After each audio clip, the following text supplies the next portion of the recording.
నమస్తే ఫ్రెండ్స్, నేను మీ Shravani Harsha. Welcome back to our channel. ఇవాళ మన కథ అవమానాలతో అలసిపోయాం. కథని చివరి వరకు వినండి. నచ్చితే కనుక ఖచ్చితంగా తప్పకుండా ఒక్క లైక్ చేయండి. ఈ కథ పైన మీ విలువైన స్పందనని కామెంట్ రూపంలో మాకు తెలియజేయండి. కొత్తవారు ఎవరైనా చూస్తున్నట్లయితే మన ఛానల్ని సబ్స్క్రైబ్ చేసుకోండి. అమూల్య 7 ఏళ్లుగా ఆస్ట్రేలియాలో ఉంటోంది. పెళ్ళైన వెంటనే తన భర్తకి ఆస్ట్రేలియా ఆఫర్ రావడంతో అమూల్యను తీసుకుని ఆస్ట్రేలియా వెళ్ళిపోయాడు. అమూల్య పెళ్ళై 7 ఏళ్ళు అవుతోంది. పెళ్ళైన 6 నెలలకే వాళ్ళు ఆస్ట్రేలియా వెళ్ళిపోయారు. ఈ 7 ఏళ్లలో ఒక్కసారి కూడా ఇండియా రాలేకపోయారు. ఆస్ట్రేలియా వెళ్ళిన 1 సంవత్సరం తర్వాత అమూల్యకి కవల పిల్లలు పుట్టారు.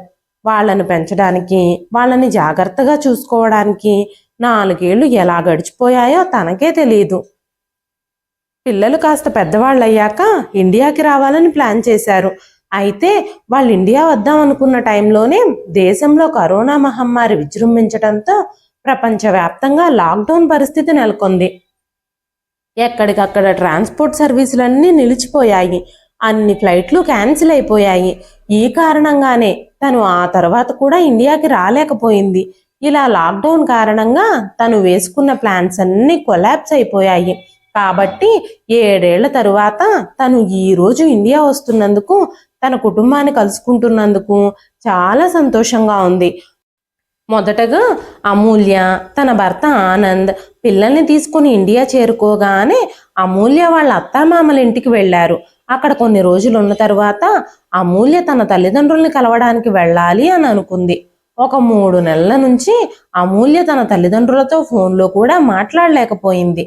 తల్లిదండ్రులు ఫోన్లో కూడా దొరకకపోవడంతో తను చాలా ఇబ్బంది పడ్డం చూసి అప్పటికి లాక్డౌన్ కూడా ఎత్తేయడంతో ఆనంద్ ఇండియాకి రావడానికి ప్లాన్ చేశాడు.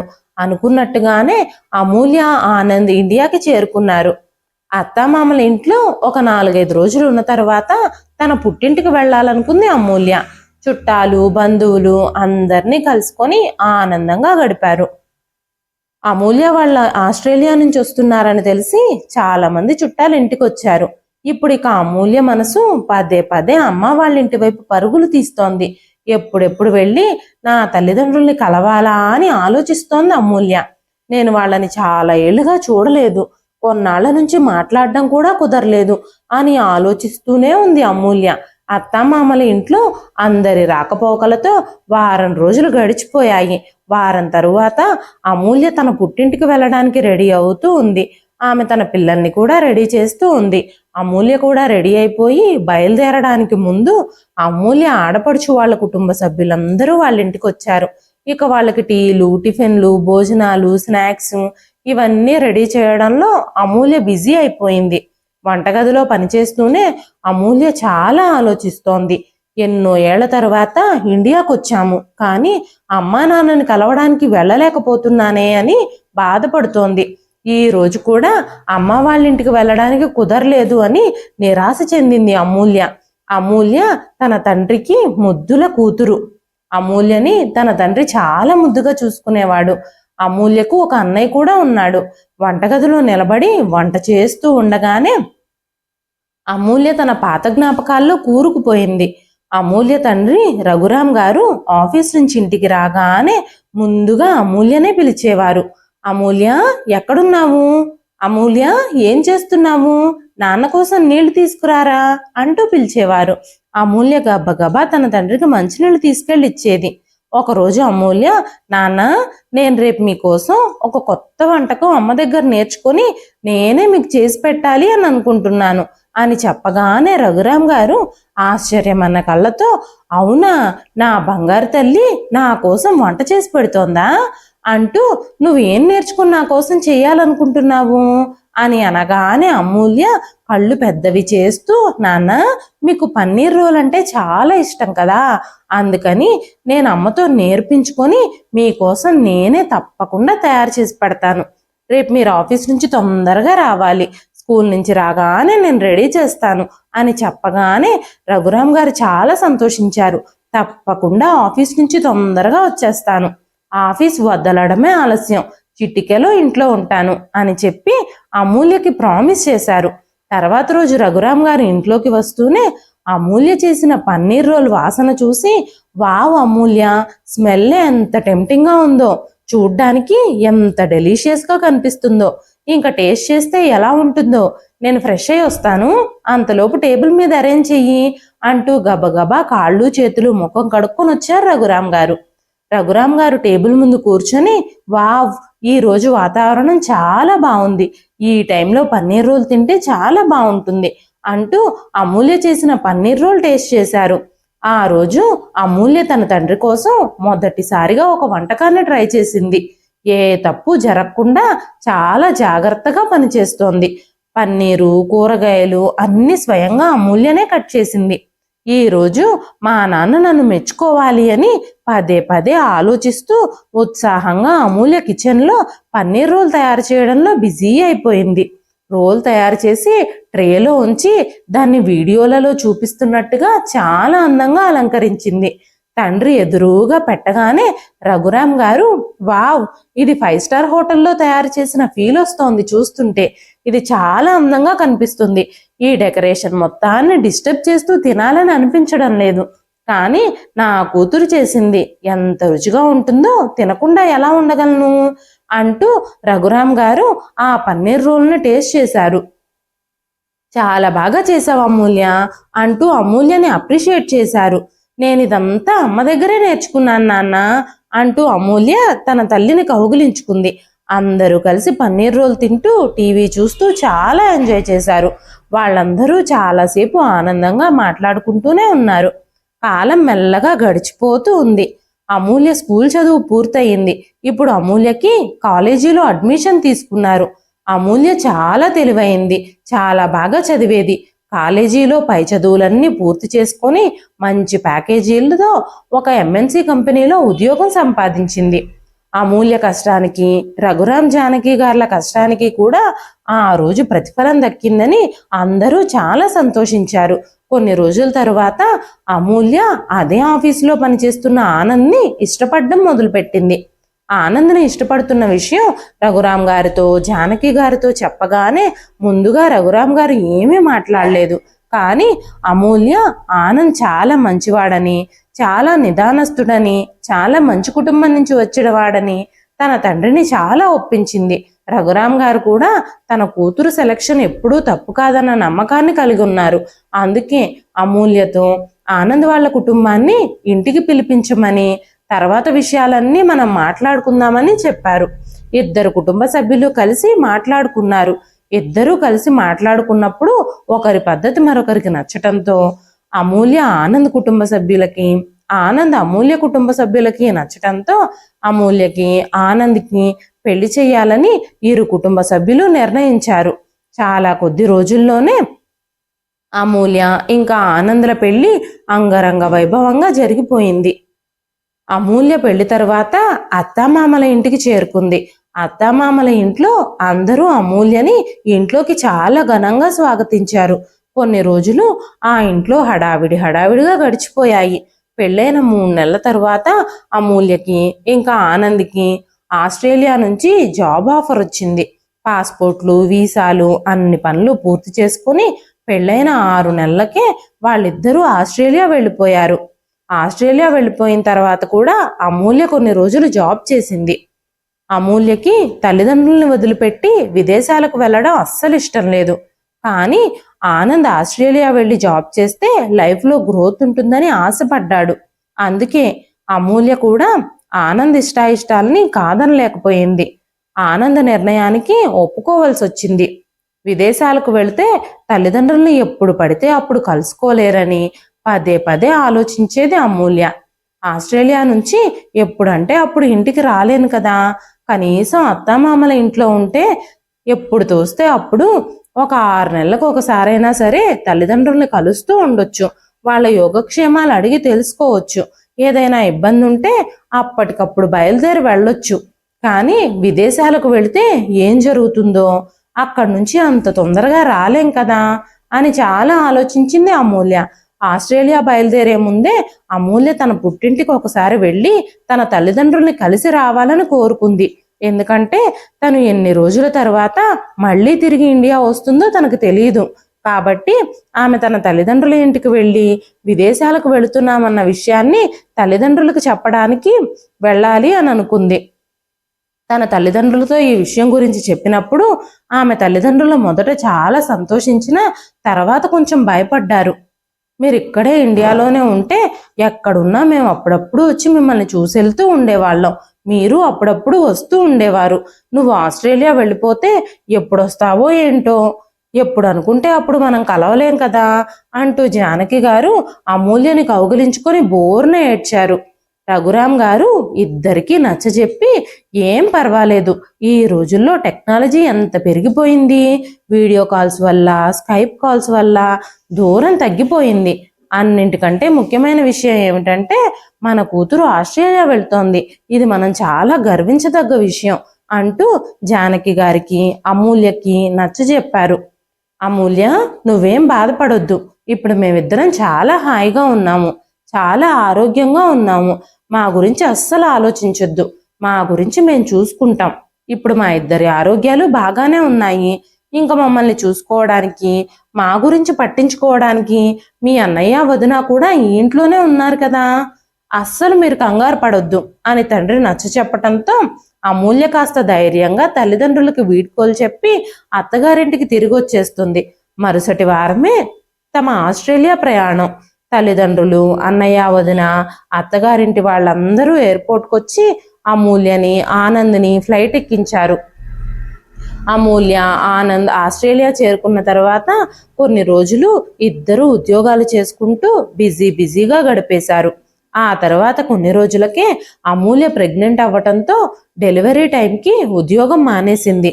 తన కడుపులో కవలలుండటంతో డాక్టర్ ఆ టైంలో ఇండియాకు వెళ్ళడం మంచిది కాదని, జర్నీ వల్ల డెలివరీ కాంప్లికేట్ అయ్యే ప్రమాదం ఉందని చెప్పటంతో అమూల్య డెలివరీకి ఇండియా కూడా రాలేకపోయింది. అమూల్య తల్లిదండ్రులు కానీ అత్తమామలు కానీ అమూల్య డెలివరీ కోసం వెళ్ళలేకపోయారు. చిన్న చిన్న ఇబ్బందుల వలన ఎవ్వరికీ ఆస్ట్రేలియా వెళ్ళడం కుదరలేదు. ఈ విధంగా అమూల్య ఇండియాకి దూరమై 7 సంవత్సరాలు గడిచిపోయాయి. ఈ రోజు తను ఇండియా వచ్చింది, కానీ తన పుట్టింటికి వెళ్లే సమయంలో ఏదో ఒక అడ్డంకి వస్తూనే ఉంది అని ఆలోచించుకుంటూ ఉండగానే అమూల్యని తన అత్తగారు పిలిచారు. అమూల్య, టీ రెడీ అయితే తీసుకురా అన్న పిలుపుతో అమూల్య గతం నుంచి వర్తమానంలోకి వచ్చింది. ఆమె వెంటనే కప్పుల్లో టీ నింపి అందరికీ తీసుకెళ్ళింది. అమూల్య తన తల్లిదండ్రుల మీద చాలా బెంగ పెట్టుకుంది. ఎందుకంటే తల్లిదండ్రులతో తను చాలా రోజుల నుంచి మాట్లాడలేకపోయింది. తను ఎప్పుడు తల్లిదండ్రులకు ఫోన్ చేసినా వాళ్ళ ఫోన్స్ స్విచ్ ఆఫ్ వస్తున్నాయి.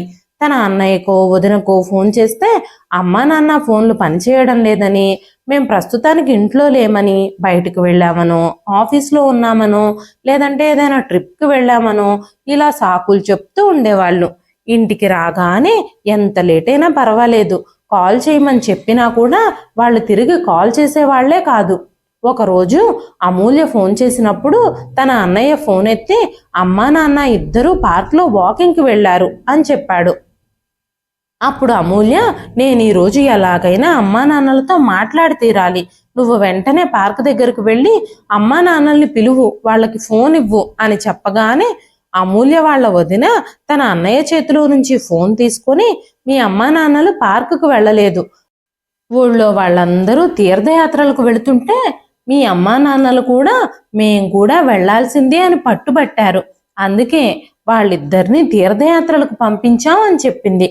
వాళ్ళిద్దరూ ప్రస్తుతం ఇంట్లో లేరు, వాళ్ళ ఫోన్లు కూడా పనిచేయడం లేదు, వాళ్ళు వెళ్ళిన ప్లేసుల్లో నెట్వర్క్ అంత అవైలబుల్గా ఉండదట, వాళ్ళిద్దరూ బాగానే ఉన్నారు, నువ్వేమీ కంగారు పడొద్దు అని చెప్పగానే అమూల్యకేదో అనుమానంగా అనిపించింది.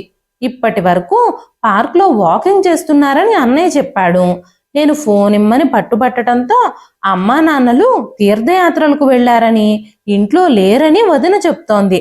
అసలు ఏం జరిగిందో అని అమూల్యకి కొంచెం భయంగా అనిపించింది. అమూల్య కంగారు పడ్డం చూసి తను 2 రోజుల నుంచి కాస్త డల్గా ఉన్నట్టు ఆనంద్ గమనించడంతో ఏం జరిగింది అమూల్య అంటూ అమూల్యని అడగగానే అమూల్య జరిగిన విషయం అంతా ఆనంద్తో చెప్పింది. వెంటనే ఆనంద్, నువ్వేం కంగారు పడకు, రేపు ఉదయాన్నే నువ్వు రెడీగా ఉండు, నేనే నిన్ను స్వయంగా తీసుకెళ్ళి మీ అమ్మా నాన్నల ఇంట్లో వదిలిపెట్టొస్తాను, అని చెప్పగానే అమూల్య తర్వాత రోజు ఉదయమే లేచి తన తల్లిదండ్రుల ఇంటికి వెళ్ళడానికి రెడీ అయ్యి పిల్లల్ని కూడా రెడీ చేసింది. వెంటనే ఆనంద్ కారు తీసి అమూల్యని తన పేరెంట్స్ దగ్గరికి తీసుకెళ్తూ ఉన్నాడు. అప్పుడు అమూల్య, అమ్మా నాన్నకి నేను ఈరోజు సర్ప్రైజ్ ఇస్తాను, ఈ రోజు మా అమ్మ పుట్టినరోజు కూడా, కాబట్టి మనిద్దరం వెళ్ళి సర్ప్రైజ్ చేద్దాము. మనం దారిలో ఒక మంచి బేకరీ దగ్గర ఆగి అమ్మకి ఇష్టమైన బటర్ స్కాచ్ ఫ్లేవర్ కేక్ తీసుకొని ఇంటికి వెళదాం అని అమూల్య చెప్పగానే ఆనంద్ దారిలో ఒక బేకరీ దగ్గర కారు ఆపాడు. ఇద్దరూ బేకరీ లోపలికి వెళ్ళి కేక్ తీసుకున్నారు. ఈ రోజు పిల్లలతో కలిసి అమ్మ పుట్టినరోజుని మనం చాలా సంతోషంగా సరదాగా సెలబ్రేట్ చేద్దాం అని మాట్లాడుకుంటూ ఇద్దరూ కారులో కూర్చొని తల్లిదండ్రుల ఇంటికి బయలుదేరారు. కారులో కూర్చున్న తర్వాత అమూల్య, కేక్ చాలా అందంగా ఉంది, అమ్మకి ఈ పైన రోజెస్ ఉన్న బటర్ స్కాచ్ కేక్ అంటే చాలా ఇష్టం, నువ్వు చాలా మంచివాడు ఆనంద్, మా అమ్మా నాన్నల గురించి కూడా నువ్వు చాలా ఆలోచిస్తావు, నిజంగా నువ్వు చాలా స్వీట్ పర్సన్ అనగానే ఆనంద్ నవ్వుతూ, నువ్వు దేని గురించి మాట్లాడుతున్నావు అమూల్య, నాకు మీ అమ్మా నాన్నలు కూడా మా అమ్మా నాన్నలతో సమానమే, నేనెప్పుడు వాళ్ళని వీళ్ళని వేరువేరుగా చూడలేదు అని చెప్పాడు. 2 గంటల ప్రయాణం తర్వాత అమూల్య ఇంకా ఆనంద్ పిల్లలతో కలిసి తల్లిదండ్రుల ఇంటికి చేరుకున్నారు. అమూల్య తన తల్లిదండ్రుల ఇంటికి చేరుకోగానే త్వరగా కారు డోర్ ఓపెన్ చేసి ఆనంద్ ఇంకా కారు పార్క్ చేయకముందే గబగబా పరిగెత్తుకుంటూ పిల్లల్ని తీసుకొని ఇంటి లోపలికి వెళ్ళింది. అమ్మా అమ్మా ఎక్కడున్నావు, చూడు మీ అమూల్య వచ్చింది, అమ్మా బయటికి రా ఒకసారి అంటూ అమూల్య చాలా రోజుల తర్వాత తన తల్లిదండ్రుల ఇంటికి రావడంతో సీతాకోక చిలుకలాగా ఇల్లంతా తిరుగుతుంది. తన తల్లిదండ్రులు ఎప్పుడూ పెట్టే ప్లేస్లోనే తాళం ఉండటంతో తాళం ఓపెన్ చేసుకుని ఇంట్లోకి వెళ్ళిపోయింది. ఇంట్లో ఎవ్వరూ లేరు. తర్వాత కాసేపటికి తమ ఇంట్లోనే పైన రెంటుకుంటున్న అంకుల్ కనిపించారు. అంకుల్, మా అమ్మ నాన్న ఎక్కడికి వెళ్ళారు, మా అన్నయ్య వదిన కూడా ఇంట్లో లేరు, ఎవ్వరూ కనిపించడం లేదు అని అడగగానే ఆయన, జానకి గారు రఘురామ్ గారు తీర్థయాత్రలకు వెళ్ళారట, చాలా రోజులుగా కనిపించడం లేదని నేను మీ అన్నయ్య వదినని అడిగితే నాతోనూ మొన్న మీ అన్నయ్య చెప్పాడు. ఇక మీ అన్నయ్య వదిన మీ వదిన వాళ్ళ అమ్మ వాళ్ళ ఇంటికి వెళ్ళారు, నిన్న మీ వదిన వాళ్ళ పుట్టింట్లో ఏదో పెళ్లి జరిగిందట, ఈ రోజు వాళ్ళిద్దరూ తప్పకుండా రావచ్చు, నువ్వు లోపలికెళ్ళు, నేను పైకెళ్ళి మీకోసం టీ ఇంకా స్నాక్స్ పంపిస్తాను అని చెప్పగానే అమూల్య లోపలికి వెళ్ళి కూర్చొని, ఈ రోజు మా అమ్మ పుట్టినరోజు, మా నాన్నకి అమ్మ పుట్టినరోజు గుర్తుందో లేదో తెలీదు, అమ్మా నాన్నలు తీర్థయాత్రల్లో ఉన్నారా, అక్కడ అమ్మ పుట్టినరోజు జరుపుకుంటుందో లేదో అని ఆలోచిస్తూ మళ్ళీ తల్లిదండ్రులకి ఫోన్ చేసినా కూడా ఫోన్ కలవలేదు, స్విచ్ ఆఫ్ అనే వస్తోంది, ఎవ్వరూ లేరు, ఇక్కడ కూర్చొని ఏం చేస్తాం, కనీసం గుడికన్నా వెళ్ళి అమ్మ పేరు మీద అర్చన చేయిద్దాం అనుకుంది అమూల్య. తన చిన్నప్పటి నుంచి ఇంటి దగ్గరలో ఉన్న గుడికి వెళ్ళే అలవాటు ఉంది తనకి, ఎప్పుడూ తన తల్లిదండ్రులతో కలిసి ఆ గుడికి వెళ్ళేది. వెంటనే అమూల్య ఆనంద్తో, ఆనంద్ మనం గుడికి వెళదామా, ఇంట్లో ఎవ్వరూ లేరు కదా, ఇక్కడ కూర్చుని మాత్రం మనం ఏం చేస్తాము, మనం గుడికి వెళ్ళి మా అమ్మ పేరు మీద అర్చన చేపిద్దాం, ఈ రోజు మా అమ్మ పుట్టినరోజు కదా అని చెప్పి ఇద్దరు గుడికి బయలుదేరారు. గుడి దగ్గరలోనే ఒక వృద్ధాశ్రమం కూడా ఉంది. అమూల్య తన తల్లిదండ్రుల కోసం గుడిలో అర్చన చేయించి గుడి నుంచి బయటకు వచ్చాక వృద్ధాశ్రమంలోకి వెళ్ళి అక్కడ ఉన్న వృద్ధులతో కాసేపు మాట్లాడింది. అమూల్య వారితో మాట్లాడుతూ ఉన్నప్పుడే ఆనంద్ దగ్గరలోని షాప్కి వెళ్ళి స్వీట్స్ ఫ్రూట్స్ తీసుకొచ్చి ఆశ్రమంలో అందరికీ పంచిపెట్టాడు. ఆ వృద్ధాశ్రమంలో ఉన్న ప్రతి ఒక్కరూ అమూల్యని ఆనంద్ని వాళ్ళ పిల్లల్ని చల్లగా ఉండాలని ఆశీర్వదించారు. అమూల్య ఆనంద్ పిల్లలతో కలిసి వృద్ధాశ్రమం నుంచి బయటకు వచ్చారు. ఆశ్రమంలో కాసేపు ఆ పెద్దవాళ్ళందరితో గడిపిన తర్వాత బయటకు వచ్చేటప్పటికి అమూల్యకి చాలా రిలీఫ్గా అనిపించింది. తర్వాత ఇద్దరూ కారులో కూర్చొని ఇంటికి బయలుదేరారు. అప్పుడు అమూల్యకి హైవే పైనుంచి వెళుతున్నప్పుడు కింద వైపు రోడ్డు మీద ఉన్న వ్యక్తుల్లో ఇద్దరు తన తల్లిదండ్రుల్లాగా అనిపించారు. మా అమ్మ నాన్న ఇక్కడ ఎలా ఉండగలుగుతారు అని ఆలోచిస్తూ ఉంది అమూల్య. అయినా తీర్థయాత్రలకు వెళ్ళిన వాళ్ళు రోడ్డు మీద కనిపించడం ఏంటి? అయినప్పటికీ తన మనసులో ఉన్న గందరగోళాన్ని తట్టుకోలేక ఆమె ఆనంద్తో, ఆనంద్ ఒకసారి కారుని రివర్స్ చెయ్యి, హైవే కింద మా అమ్మా నాన్న నిలబడినట్టుగా అనిపించింది అని చెప్పగానే వెంటనే ఆనంద్ కారుని వెనక్కి తిప్పి హైవే కింది వైపుకు తీసుకెళ్లాడు. అక్కడికి వెళ్లి చూడగానే ఒక్కసారిగా అమూల్య కళ్ళు బయర్లు కమ్మాయి. తన పాదాల కింద నుంచి నేల జారిపోయింది. అమూల్య తల్లిదండ్రులిద్దరూ చిరిగిన బట్టలతో నిలబడి ఉండడం అమూల్య చూసింది. అమూల్య తండ్రి చేతిలో కొన్ని పెన్నులున్నాయి. రఘురాం గారు దారిలో పోయే వ్యక్తులకి ఆ పెన్నుల్ని అమ్ముతున్నారు. బాబు, ఒక్క పెన్ను తీసుకోండి. ఉదయం నుంచి ఏమీ తినలేదు. ఉదయం నుంచి నేను, నా భార్య చాలా ఆకలితో ఉన్నాము. మీరు ఒక్క పెన్ను కొంటే మాకు చాలా సహాయం చేసిన వాళ్ళు అవుతారు అంటూ దారిలో పోయే వాళ్ళందరినీ ఆపుతూ వాళ్ళని బ్రతిమాలుతున్నారు. కొందరు వాళ్ళని చీదరించుకుంటున్నారు, కొందరు పక్కకు నెడుతున్నారు, కొందరు ఎంత ప్రాధేయపడుతున్నా పట్టించుకోనట్టే వెళ్ళిపోతున్నారు. ఆ దృశ్యం చూసిన అమూల్యకి తన గుండెని ఎవరో గట్టిగా పిండుతున్నట్టు అనిపించింది. అమూల్య మెల్లగా తన తల్లిదండ్రుల దగ్గరికి వెళ్ళగానే వృద్ధాప్యం కారణంగా ఆ తల్లిదండ్రుల కళ్ళు మసకబారినట్టున్నాయి. వాళ్ళు అమూల్యను గుర్తుపట్టలేకపోయారు. రఘురాం గారు అమూల్యతోనే, అమ్మా, ఈ పెన్ను తీసుకోండి. ఉదయం నుంచి మేమిద్దరం ఏమీ తినలేదు. ఈ పెన్నులమ్మడం ద్వారా వచ్చే డబ్బులతోనే మా కడుపు నింపుకుంటున్నాం. ఈరోజు ఒక్క పెన్ను కూడా అమ్ముడు పోలేదు. ఉదయం నుంచి ఖాళీ కడుపుతో ఎవరైనా ఈ పెన్నులు కొంటారేమోనని ఆశగా తిరుగుతున్నాం. మీరైనా ఒక పెన్ను కొనండి, కాస్త పుణ్యం కట్టుకోండి అని చెబుతూ ఉండగానే అమూల్య కళ్ళల్లోంచి నీళ్లు కారుతూనే ఉన్నాయి. అమూల్య మౌనంగా నిలబడి కన్నీళ్లు కారుస్తూ తన తల్లిదండ్రుల వైపే చూస్తూ ఉంది. రఘురాం గారికి, జానకమ్మ గారికి అమూల్య ఎవరు అనేది అర్థం కాలేదు. వెంటనే అమూల్య, అమ్మా, నాన్న, మీరు ఈ స్థితిలోకి ఎలా వచ్చారు? ఇక్కడ ఎందుకున్నారు? మీరు మన ఇంట్లో కదా ఉండాల్సింది. మీ పరిస్థితి ఇంత దారుణంగా ఎలా తయారైంది? అయినా మీరు యాత్రలకు వెళ్లారని చెప్పారు కదా, అసలు ఏం జరిగింది? మీరు ఇలా రోడ్డు మీద పెన్నులు అమ్ముకోవడం ఏంటి?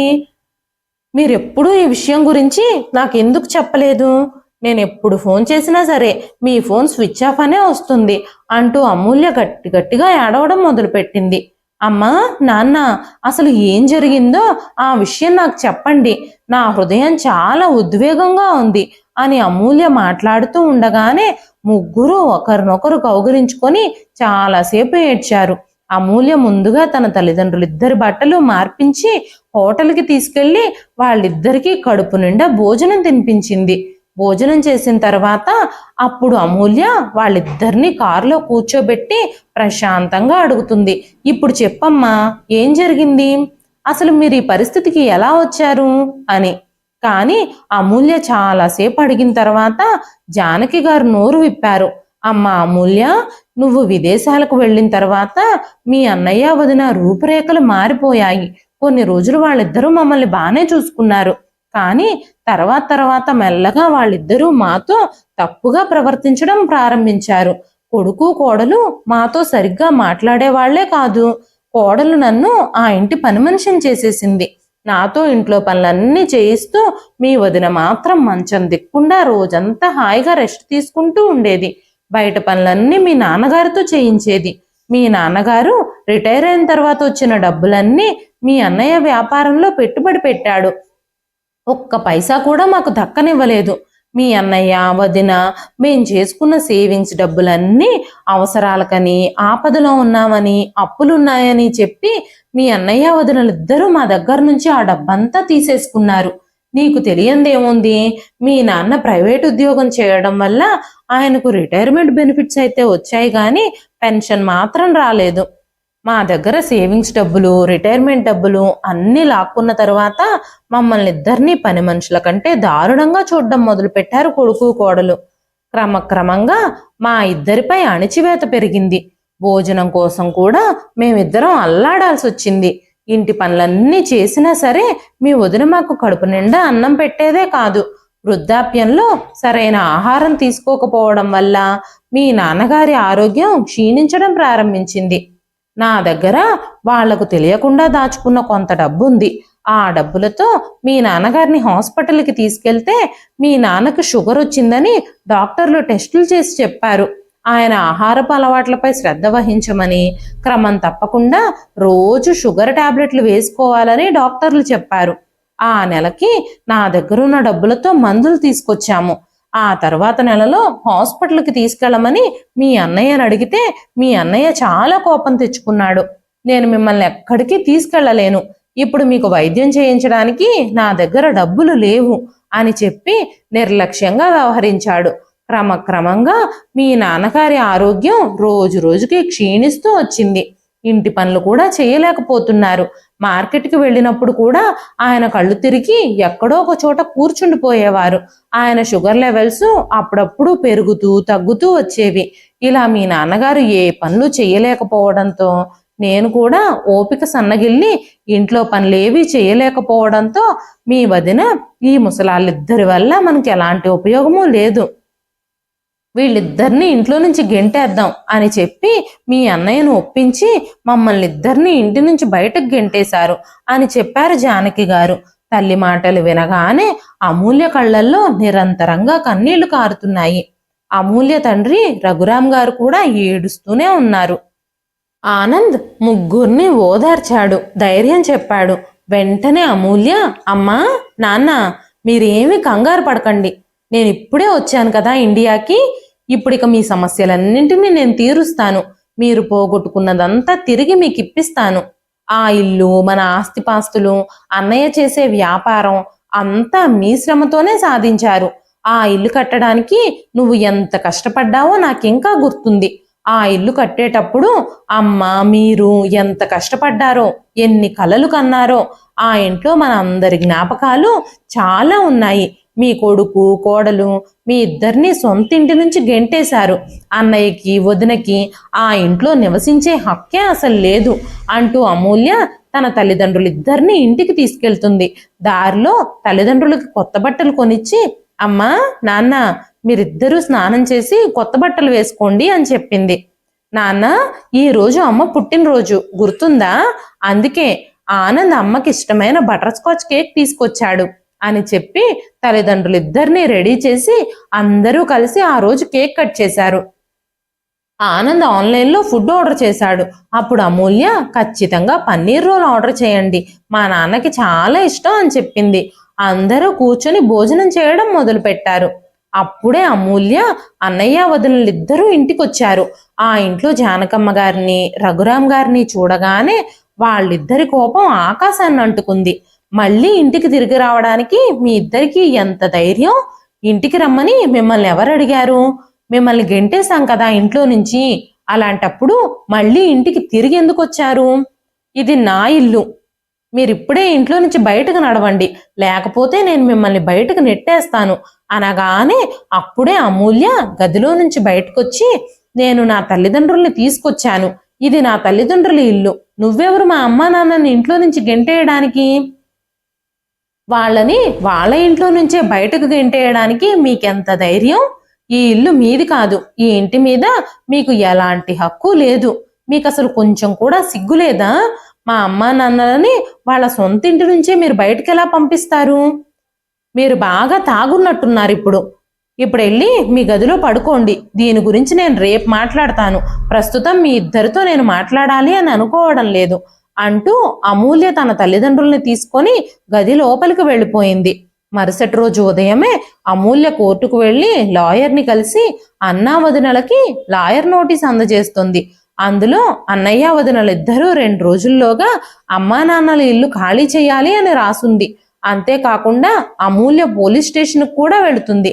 అమ్మా నాన్నల్ని ఇంటి నుంచి గెంటేసి రోడ్డు మీద ఆకలితో అలమటించేలా భిక్షమెత్తుకునేలా చేసినందుకు, వాళ్లతో అసభ్యంగా ప్రవర్తించినందుకు, వాళ్ళ నుంచి డబ్బుల్ని ఆస్తిని లాగేసుకున్నందుకు వాళ్ళ మీద తండ్రి చేత కంప్లైంట్ ఫైల్ చేయిస్తుంది. చెల్లెలు పంపించిన నోటీస్ అందగానే ఏం జరుగుతుందో అని భయపడి రఘురాం గారికి జానకమ్మ గారికి కొడుకు కోడలు ఇద్దరూ కలిసి క్షమాపణలు చెప్పడం మొదలుపెట్టారు. నాన్న మమ్మల్ని క్షమించండి, మేము తప్పు చేశాము, ఇప్పుడు ఈ ఇంట్లో అందరం కలిసి జీవిద్దాం, మేమిప్పుడు మిమ్మల్ని బయటకు పంపించము, మీరు ఎలా చెప్తే అలా వింటూ మిమ్మల్ని జాగ్రత్తగా గౌరవంగా చూసుకుంటాము, మీ మర్యాదకి ఎలాంటి లోటు రానివ్వము అని చెప్పగానే అమూల్య కోపంగా, మీ మొసలి కన్నీళ్లను చూసి ఇక్కడ జాలిపడే వాళ్ళెవ్వరూ లేరు, వృద్ధాప్యంలో వాళ్ళు సంపాదించిందంతా లాక్కొని వాళ్ళ ఇంటి నుంచే అమ్మా నాన్నల్ని రోడ్డు మీదకి గెంటేసి నిలువ నీడ లేకుండా రోడ్లు పట్టుకుని తిరిగేలా చేశారు కదా. మిమ్మల్ని అసలు క్షమించే ప్రసక్తే లేదు. అమ్మా నాన్న మిమ్మల్ని క్షమించాలి అని అనుకున్నా నేను మాత్రం వాళ్ళని క్షమించనివ్వను. ఇప్పుడు మీరిద్దరూ వెంటనే ఇంట్లో నుంచి బయటకు నడవండి అనగానే అమూల్య అన్న వదినలిద్దరూ తల్లిదండ్రులిద్దరికీ చేతులు జోడించి ప్రాధేయపడ్డారు. తల్లిదండ్రుల కాళ్ళు పట్టుకున్నారు. వెంటనే రఘురాం గారు, జానకి గారు కొడుకు కోడలితో, ఇన్నాళ్ళు మీరు చేసే అవమానాలతో అలసిపోయాం. ఇక మిమ్మల్ని మాతో ఉంచుకొని మిమ్మల్ని క్షమించి మళ్ళీ మీకు మమ్మల్ని హింసించే అవకాశం ఇవ్వాలని మేము అనుకోవడం లేదు అని చెప్పారు. రఘురాం గారు కానీ జానకమ్మ గారు కానీ కొడుకుని కోడల్ని క్షమించనే లేదు. వాళ్ళిద్దరూ కొడుకు కోడల్ని ఇంట్లో నుంచి బయటకు వెళ్లకుండా కూడా ఆపలేదు. ఎందుకంటే కొడుకు కోడలు తమ విషయంలో చేసిన దుర్మార్గాలన్నీ వాళ్ళిద్దరూ మర్చిపోలేకపోయారు. కొడుకుని కోడల్ని చూడగానే జానకమ్మ గారికి రఘురాం గారికి వాళ్ళని తమ ఇంట్లో నుంచి కొడుకు కోడలు బయటకు పంపించిన దృశ్యాలే మళ్ళీ మళ్ళీ గుర్తుకొస్తున్నాయి. ఈ రోజు అమూల్య గనక వచ్చుండకపోతే వాళ్ళిద్దరూ రోడ్ల మీద అడుక్కుంటూనే బ్రతికేవాళ్ళు అని వాళ్ళిద్దరూ బాధపడ్డారు. అమూల్య ఈ రోజు మళ్ళీ వాళ్ళకి నిలువ నీడ కలిగేలా చేసింది. రోడ్ల మీద ఆకలితో అలమటించే బ్రతుకుకు స్వస్తి చెప్పింది. వాళ్ళిద్దరినీ తిరిగి ఇంటికి తీసుకొచ్చింది. ఇదంతా నిజమేనని రఘురాం గారు జానకమ్మ గారు నమ్మలేకపోతున్నారు. కలలో జరిగినట్టే అంతా జరిగిపోయింది. తల్లిదండ్రులిద్దరూ సంతోషంగా అమూల్యని కౌగిలించుకున్నారు. అమూల్య అన్నా వదినలు సిగ్గుతో తలదించుకుని ఆ ఇంట్లో నుంచి బయటకు నడిచారు. వాళ్ళు చేసిన దుర్మార్గాలకి పోలీసులు వాళ్ళని కస్టడీలోకి తీసుకున్నారు. రఘురాం గారు జానకి గారు కొడుకు కోడలు చేసిన దుర్మార్గాలన్నింటికీ కోర్టులో సాక్ష్యం చెప్పడంతో వాళ్ళిద్దరికీ కోర్టు శిక్ష విధించింది. వాళ్ళిద్దరూ జైల్లోనే మగ్గుతున్నారు. రఘురాం గారు జానకి గారు సొంత ఇంట్లో ఉంటూ పై పోర్షన్ నుంచి వచ్చే అద్దె డబ్బులతో తమ జీవితాన్ని సంతోషంగా గడుపుతున్నారు. ఇదండి ఈ రోజు కథ. ఈ కథ మీకు ఎలా అనిపించింది? ఈ కథ గురించిన మీ విలువైన స్పందనని కామెంట్ రూపంలో మాకు తెలియజేయండి. కథ నచ్చితే ఒక్క లైక్ చేయండి. మరొక మంచి కథతో రేపు కలుస్తాను.